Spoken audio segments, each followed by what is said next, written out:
Now that our government is being run by a faceless, unelected cabal of credentialed socialist elites who are so intellectually brilliant they have passed beyond the golden realm of genius into an ethereal dumpster of complete stupidity, there's not much left for our dementia-riddled president to do except lie in his lawn chair, eat Jell-O, and start a nuclear war with Russia. The end of the world began as national leaders gathered at the G20 summit in Rio de Janeiro,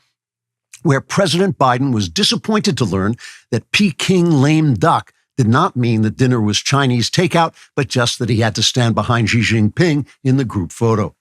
So, as important world leaders, like whoever the president of Indonesia is, rose to give speeches promoting world peace, the dejected Biden wandered off to finish coloring the Winnie the Pooh gets stuck in a knothole page of his briefing book and then give Ukraine permission to fire American-made long-range missiles into a country run by a power-hungry lunatic with a nuclear arsenal large enough to reduce the ruins of Great Britain to the ruins of Great Britain. In a speech delivered to a potted plant he mistook for a little girl with great-smelling hair, Biden explained why he changed his strategy from letting the war drag on forever through maundering incompetence to getting everyone on Earth killed through maundering incompetence. The president told the adorable little plant, quote, "Given the inexcusable aggression of Vladimir Putin's reckless attempt to rebuild the Russian Empire by invading a perfectly innocent cesspit of corruption like Ukraine, I just wanted to see the pretty streaks of light that missiles make when you fire them across the night sky. And by the way, your hair smells terrific, but I don't think you should have dyed it green like that," unquote. Ukraine President Volodymyr Zelensky was ecstatic at being set free to recklessly provoke a nuclear power and celebrated by adding yet another inexplicable Y to his last name, then goose-stepping back and forth through the rubble of a children's hospital while spouting double talk in a French accent in the hope someone might mistake him for Napoleon.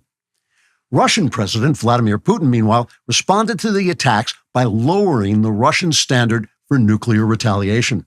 Whereas before, the Putin doctrine declared that a Russian nuclear attack could only be triggered as a self-defensive response to a ground invasion of the motherland, it now permits the launch of world-destroying total war as a gesture of annoyance at the crappy finale of Gilmore Girls or any other equivalently frothy but delightful streaming concoction. The doctrine is mitigated by the fact that nuclear launch cannot begin without the final approval of President Putin or anyone else wearing a spiked helmet and beating his bare chest while proclaiming his right to world domination.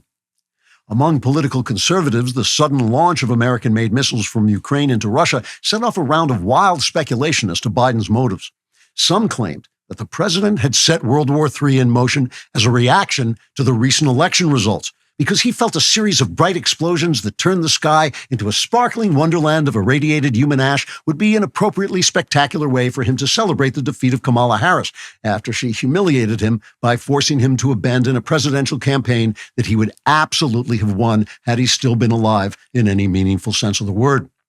Such theories were dismissed as implausible, however, because they depended on Biden thinking clearly enough to have a discernible motive. As for President-elect Donald Trump, he spent the day at the Florida headquarters of SpaceX, where he watched Elon Musk launch a 400-foot-tall starship that would travel halfway around the globe, land gently on Vladimir Putin's desk in his office at the Kremlin, and open to release a miniature robot Trump who would march out, slap Putin in the face, tell him to stop invading other people's countries all the time, then march back into the starship, which would return safely to Florida after stopping at McDonald's to pick up a Happy Meal. So the transition continues. If you love this, and you know you did, like and subscribe, and also subscribe to The Andrew Klavan Show wherever you get your podcasts.